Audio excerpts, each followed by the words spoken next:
There is speculation the Omicron variant could mark the beginning of the end of COVID-19. The variant, which was first discovered in South Africa, has been proven to be less deadly than previous. But as CNN reporter David McKenzie discovers, that could be due to significant world vaccination. Even in the height of Omicron, no one was in this ward for COVID. That's quite correct. When the Omicron variant was discovered in South Africa, Dr. Richard Friedland prepared his hospital for a rush of COVID-19 patients. A rush that never came. We never stopped elective surgery. We never closed our coffee shops. We never stopped visitors coming into the hospital. This after 3 brutal waves of COVID, each more severe than the last, pummeled this country. And then we're going to give you some medication, all right? Charities built field wards just to cope.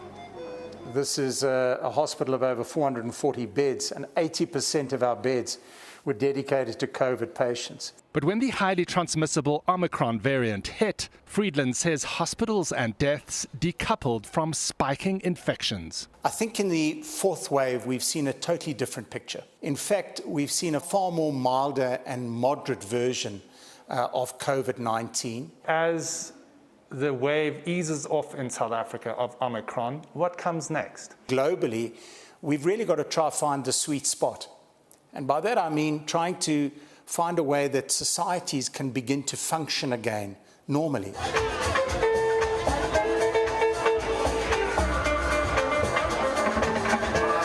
In Soweto's Vilakazi Street, South Africans aren't just functioning, they're thriving. I am very excited because I'm still alive. Scientists here believe that the high levels of prior infection and substantial vaccination rates, around 40% of adults are fully vaccinated, significantly softened Omicron's impact. Early indications are that the variant itself may be less deadly. How do you feel about this year? I think now it's going to be better now. Probably COVID is ending. Are people being overly optimistic about where we are right now? Certainly that's a scenario that we can potentially contemplate, but equally on the other side of the spectrum is a scenario that says this variant is replaced by something far more virulent.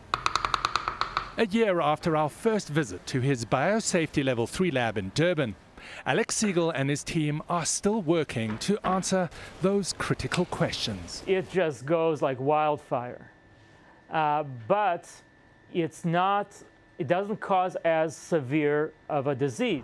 Their latest research shows that in a lab setting, Omicron infections can protect against the more virulent Delta variant. Siegel says vaccines are still critical to avoid severe illness and death. In a year's time from now, what kind of discussion do you think we'll be having about COVID? There's a good chance we'll be standing here and discussing the next variant. And maybe the virus is going to surprise us again. But in my opinion, we know more now than we did a year ago. And in a year's time, we'll be in even better shape. Scientists just don't know if Omicron is COVID-19's endgame.